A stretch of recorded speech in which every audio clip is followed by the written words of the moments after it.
જય માતાજી। આજે આપણે બનાવીશું લીંબુ શરબત।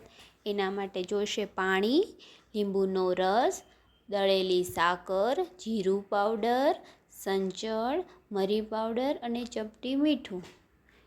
એક વાસણમાં પાણી લઈ એમાં દળેલી સાકર નાખીને હલાવીશું। એમાં જીરું પાવડર, સંચળ, મરી પાવડર, મીઠું નાખીને થોડીવાર હલાવીશું। સાકર તમારા સ્વાદ પ્રમાણે વધારે ઓછી લઈ શકો છો। અહીંયા હું છેલ્લે લીંબુનો રસ નાખીશ જેથી સાકર સરળતાથી ઓગળી જાય। સાકર સ્વાદ પ્રમાણે વધારે ઓછી લઈ શકો છો। થોડીવાર હલાવીએ એટલે લીંબુ શરબત તૈયાર છે। એને લીંબુની સ્લાઇસથી ગાર્નિશ કરીને રેડી છે સર્વ કરવા માટે। Thank you.